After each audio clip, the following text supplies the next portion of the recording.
Newcastle game. And obviously they had the game against Hamburg the other day. I mean, what have you made of the pre-season performances so far? I mean, obviously with everything to do with the Newcastle game surrounding Alan McGregor and stuff, it was a good send-off for him personally. The game, I thought it was up against obviously really good opposition. Newcastle looked decent.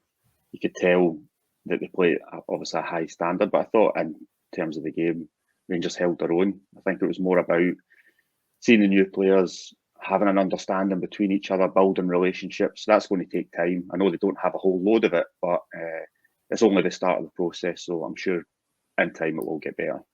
Yeah, and what have you kind of made of what you've seen of some of the new signings? Yeah, I mean, it's been decent. I mean, obviously it's difficult for like Sima and stuff to come in right away and hit the ground running. They had a few opportunities that he probably should have put away, things like that. I think Dowell's came in and done really well, added something a little bit different. Obviously, Butland, he's not really had much to do so far, but you can tell that he's a confident goalkeeper and everything that he's doing. So yeah, I think there's a lot of positives to take out of it. But I think, as I said, throughout, obviously, even the next two games, I think we've seen a better performance against Hamburg than we did Newcastle, and I think hopefully over time it will start to get better. Yeah, and I suppose once the season starts as well, you'll properly start to see how things are. Yeah, absolutely. These things take time. It's such a high turnover of players at this moment in time, so to only play a couple of games, it's obviously going to be difficult. But things like the young centre back Defeco coming in, I thought he was outstanding when he came on against Newcastle. Someone who was playing. He's not a new signing, but a young boy, fearless, playing the ball forward, probably giving Michael Beale something to think about. Yeah, it's always nice, isn't it? Exactly, nice that's what you want to see. Yeah, exactly. Yeah, and one of the other big things is obviously the Champions League draw has been made. Interesting potential opponents. What have you made of the draw? Yeah, absolutely. I mean, we always knew it was going to be difficult. Two teams that have come in second in the league, the Swiss league, obviously, and then the Belgian league.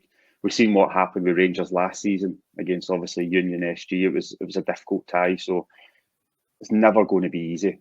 And I think obviously I'm pretty sure Rangers are at home first, whoever they play against, which is not ideal. You want to obviously be at home second, but to get into the Champions League, you need to get through these qualifiers. I think they are going to be very difficult, but we just hope that the team are playing in a way by the time that comes that we can all see the process and everything that Michael Beale's trying to do. So that's the big one. I mean, these games don't really mean anything in terms of results, but obviously you've got Kilmarnock first, which is going to be difficult, and then you're straight into it. So it's going to be hard, but I think the players know exactly what they're in for. Yeah, they've done it before as well, I suppose. So yeah, I mean, they've got that experience, but you're desperate for them to get through. Everybody is, but you just know how difficult it can be. And hopefully you get through this round, you're looking at another big team as well. So they're going to have to be on their A game to obviously make the group stage. Yeah, definitely. It'll be an interesting one for sure. Yeah, and one of the other things from pre-season is obviously Tom Lawrence has kind of returned. He was back on the pitch. How big a boost is it going to be for them to have him back, especially for these Champions League games coming up as well? Yeah, I mean, I think it's brilliant. We've seen when he first signed what he was capable of, and it was a real shame to lose him so early on with what was a serious injury. So to see him back out on the pitch, we know what he can bring, and it'll be interesting to see how he fits in.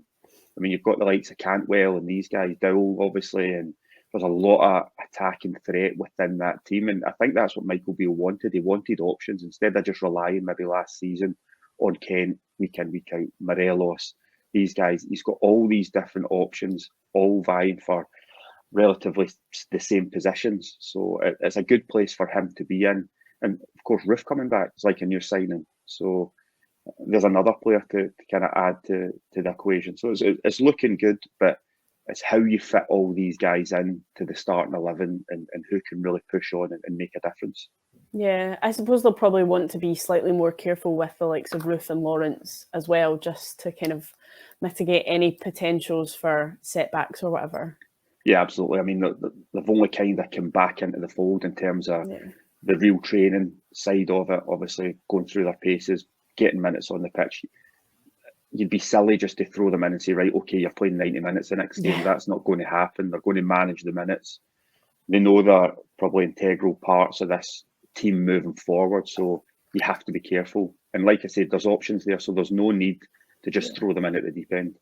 Yeah, they've coped without them as well. So yeah, exactly. They've done well, but I think it's a huge boost. I mean, to have players like that quality coming back in, is they're in a great position at the moment. Like I said, it's just trying to gel all these factors together and getting the right starting 11. Yeah, definitely.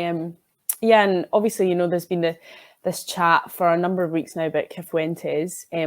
Beale has confirmed that they have that pre-contract, so he will join as a free agent in the winter if they can't get a kind of deal for him done now. But Beale's kind of said, I think, that he wants him in now. He wants him in the summer. They're happy to pay to bring him in. But, I mean, do you think that shows just kind of how desperate they are for the player, that they're willing to pay a fee for him now when he's coming in for free in 6 months' time? Yeah, of course. I think it shows you how desperate they are for him. And then that's not any slight on any players that's in there. I think Cifuentes coming in, I think he will make a difference. He's a big powerhouse. He breaks up plays, good with the ball. I think he makes them stronger. And we've spoke about the attacking talent that they have. They play with high fullbacks.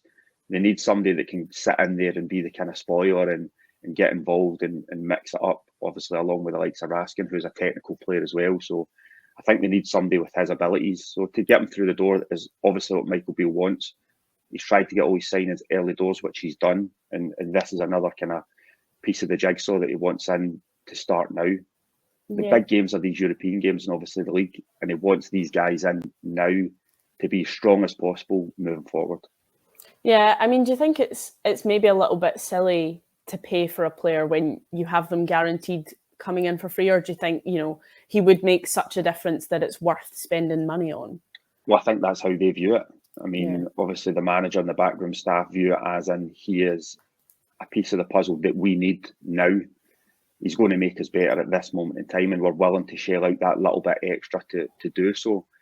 Of course, if it doesn't work out, then he'll have backup options as in within the squad at this moment in time. But I think when you've got a guy like that you know is coming into the building, you just want him there as early as possible because he could be the difference maker moving forward in these big games coming up.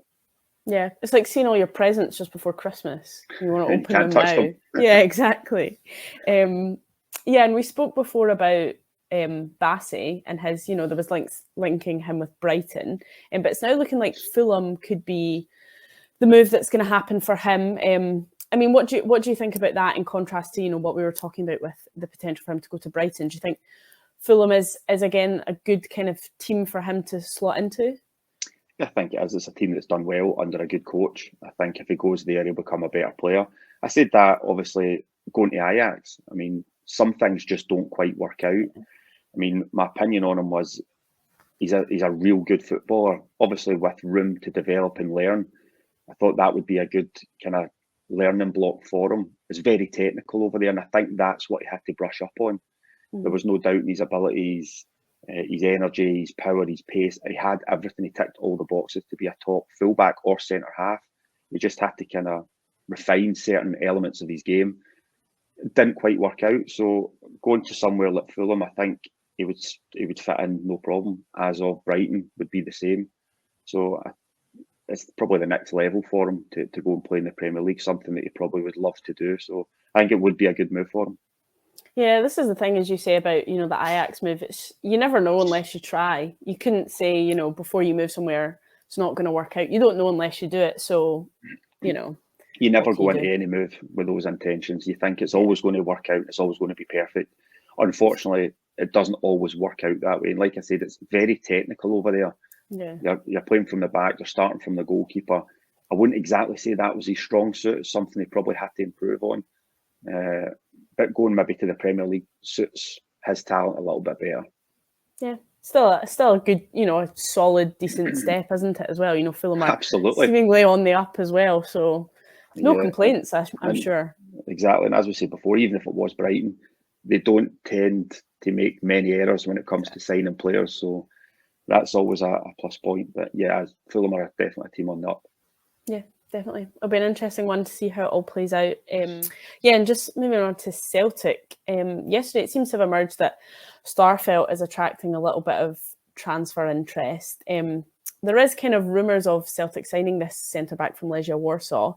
But do you think even if they do bring in another centre-back, they can still afford to let Starfelt go? Or do you think Brendan Rodgers is going to want to keep a number of options in that position? I think you'd have to want to keep him, really, in my opinion. I think he done well last season.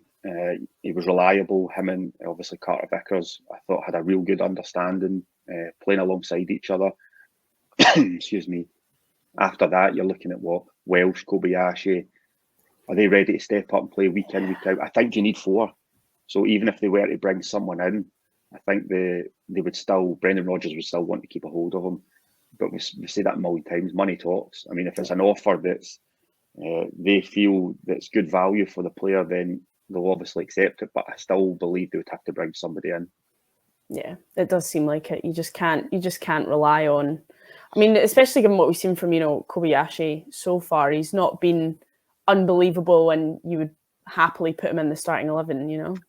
Yeah, look, there's definitely a player in there. I think coming to a different country, different football, you're learning something new. It takes time to adapt, and he just needs that little bit of time, I think. So if he has another kind of strong centre back there, teaching him, helping him, learning him the ropes, I think that can only be good for himself. Yeah, definitely. And one of the other things from Celtic is Rodgers has basically said that Kyogo has a shoulder injury that is eventually going to need surgery. He says he's not playing in any pain just now, and it's not really an issue for right now. But I don't know, do you think it's maybe better to sort it sooner rather than later in case it becomes something bigger?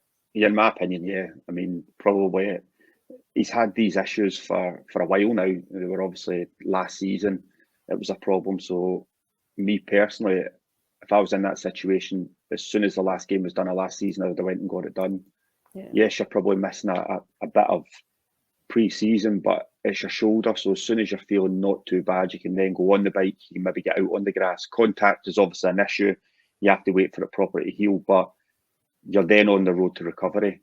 And I think the longer you wait, it could get worse. The problem could get bigger, and then you're out for longer. And what does he do now? Does this plague him for the rest of this season? And he's going to be missing games. So it's not an ideal situation, but obviously listening to the likes of Brendan Rodgers, playing Maeda through the middle, he likes that type of player. You look at Jamie Vardy when he was at Leicester.